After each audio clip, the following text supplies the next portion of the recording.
Good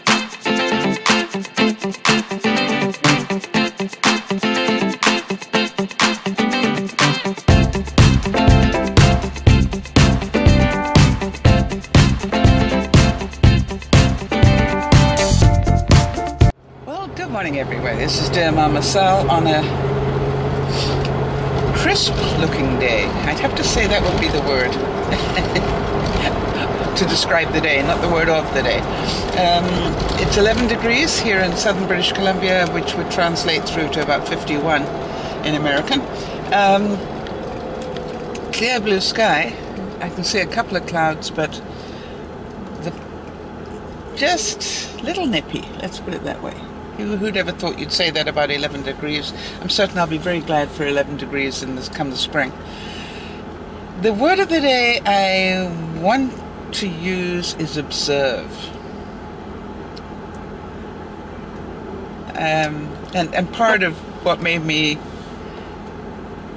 do that was something that happened last night, but I just literally came to a traffic stop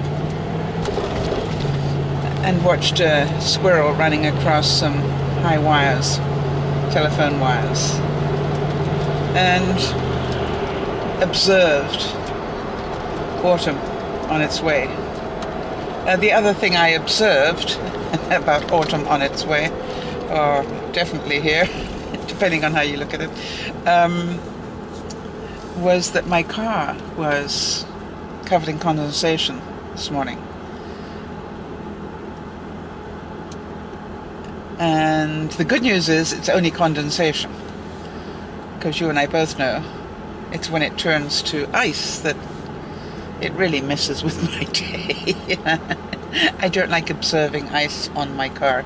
So if any of you have wonderful tricks of the trade on how to stop that happening with a car that stays outside, just let me know. So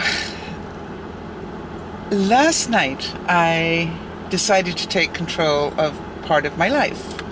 As you all know, I'm busy doing that step by step.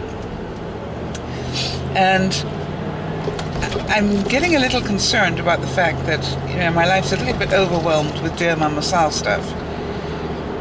And that's, that's fine to a certain degree, but not when it becomes, it overtakes my life. That's not good.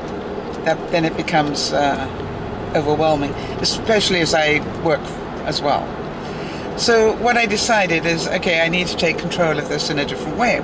So, excuse me, what I've decided is that when I come home from work, the first little while, be it an hour, 2 hours, whatever, I'm going to concentrate on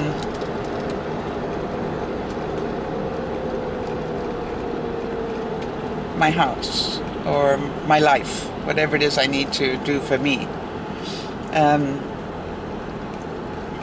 And I did that last night. I had some stuff that I needed to do in the kitchen, which I did, and I did some other stuff that is not really important to you, but just that I did need to get that organized. I did nothing in my bedroom, in case Liz is listening, but I was very aware that when I did start doing the vlogging, I decided maybe I'd take a shortcut. When I started to edit, I thought, well, maybe I'll take a shortcut. Maybe I'll do it with Microsoft instead of my usual program. There's something about making that decision that I really should know better.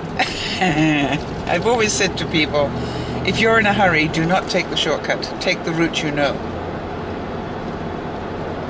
If you're in a hurry.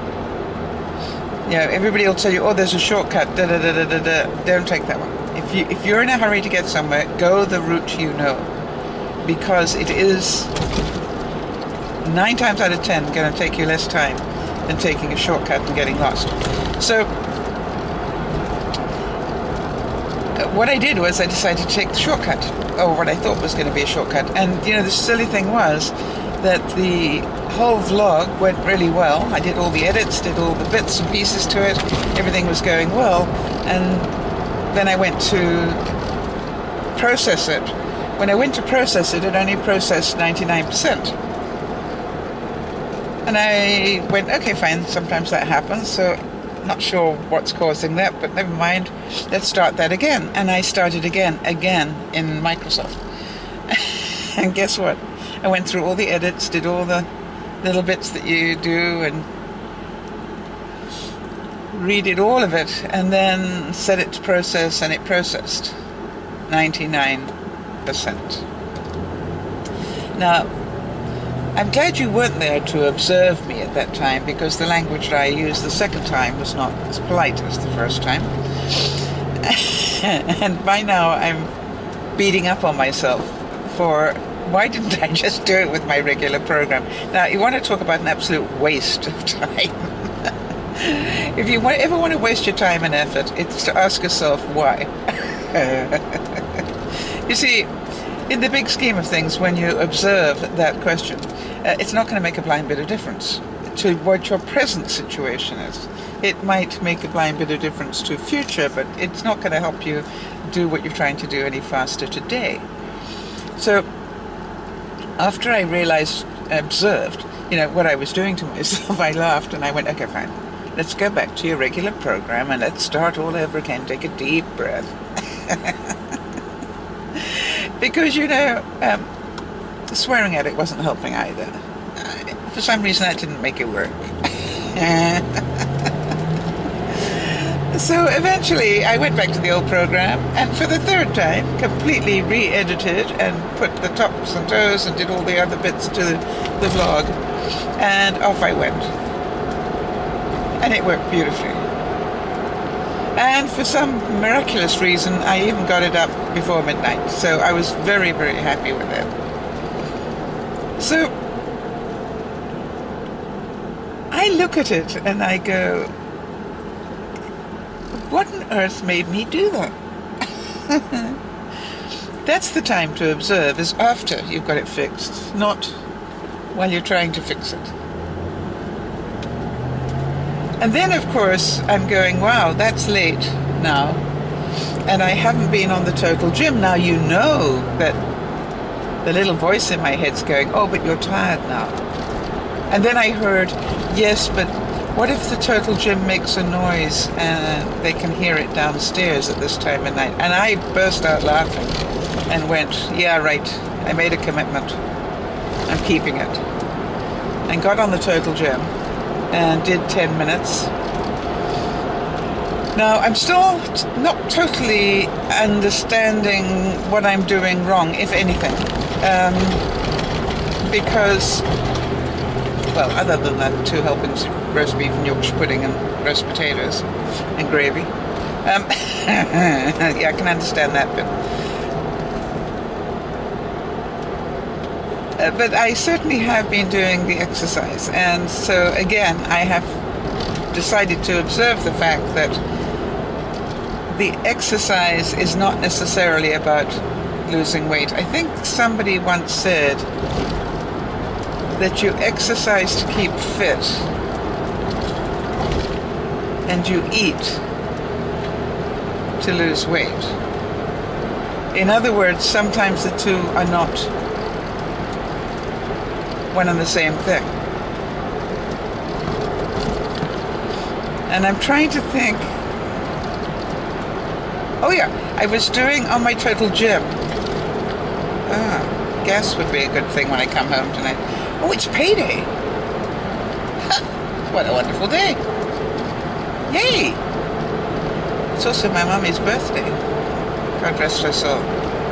Anyway, so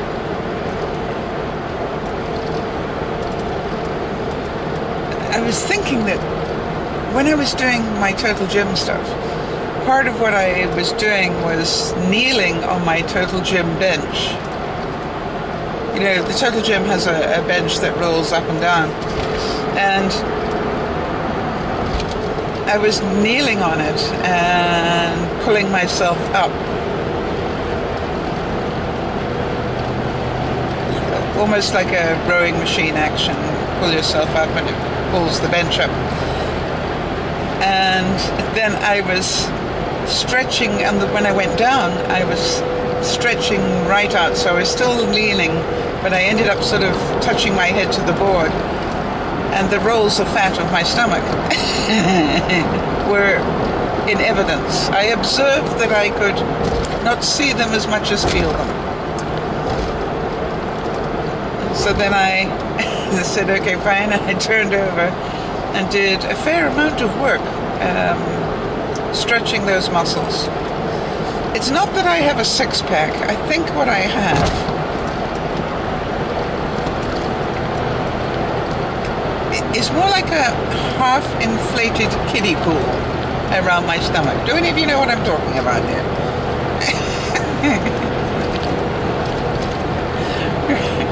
There's nothing firm or packed about it. It is this incredible amount of flab.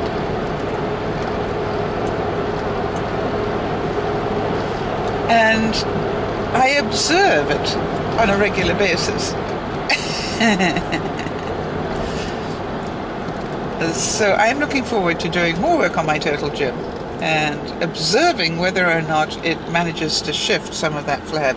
I'm pretty sure that it will, especially if I do the total gym enough, because that's built for that. You know, the other thing I was observing about that was that I bought my total gym at the horrendous price at the time of about $400.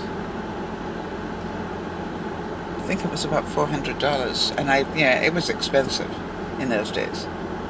And it probably is one of the original ones. And I was looking online the other day, and I observed that the price of a total gym today is $1,200.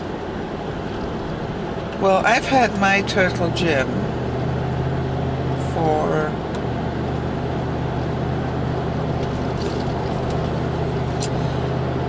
I would say, trying to think, where was I when I first got it?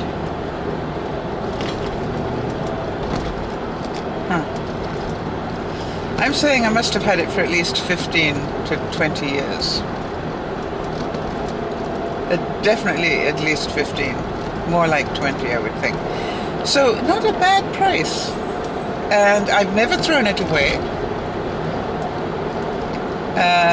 Because even when I'm not using it, do you know what I mean? For those of you who know about exercise machines, how many of you bought an exercise machine, used it for a month or two, or maybe 6 at the most, and then it became something on which you threw your clothes, and then eventually you gave it away or sold it or did whatever? What I find with my total gym, because it packs up into next to no space, it can actually slide under a bed, although not my bed, because I got one of those mechanical beds. It can, stand against a wall and be only about 8 inches in depth against a wall. That it makes it very easy to put it away until you next decide, okay, fine, I want to do more exercise, and you pull it out again. And I think that's why it was never a waste of money. It didn't take up so much room that I needed an extra room for it. The only difference is that today, because I haven't used it enough, I don't have the back strength that I did to put it up and down every day, which I used to be able to do if I wanted to. So what I've done is I put it on the far side of my bed against a wall, which doesn't give me as much space, but I can still use it there. Not totally, but I can use it. And that then I don't have to put it up and down all the time. So I would like to challenge you today to observe some bits in your life.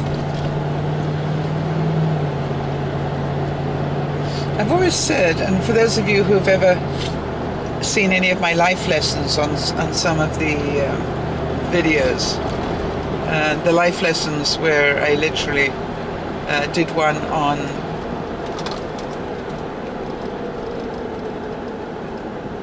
how you spend your time. And I'll try and remember to put a link to that on the bottom of this.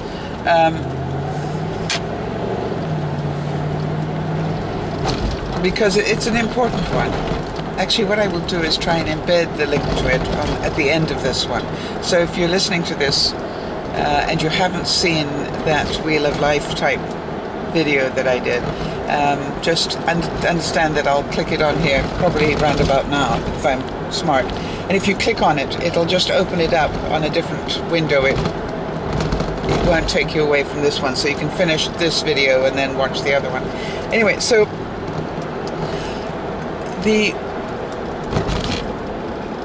the whole thing about that is, how do you spend your time? And what I observed, and what I challenge you to observe, is that I was spending a little bit too much time on Dear Mama Sal stuff, which can occupy my whole life, as you know, and not quite enough time on myself. And so I wonder if any of you can see that in your life. Or maybe you're spending a little bit too much time having fun and not quite enough time looking after your finances.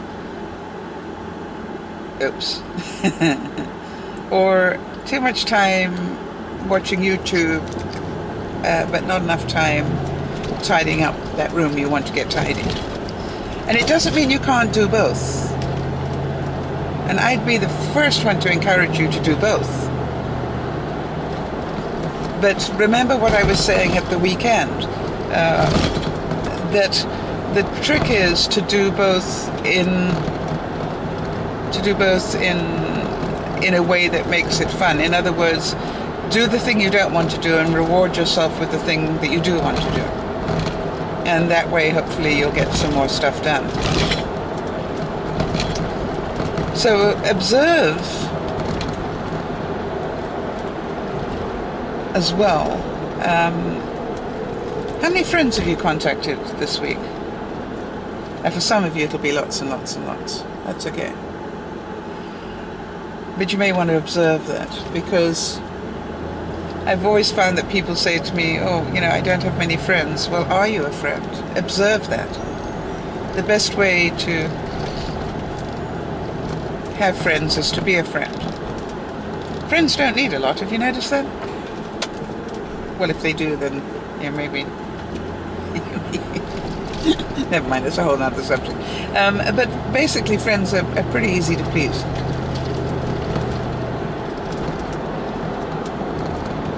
So, as I drive, I can observe that the clouds have come over. They miraculously appeared. I don't know what happened. I did not notice that happening. Suddenly I have dark clouds overhead, and you know I'm not wearing my raincoat.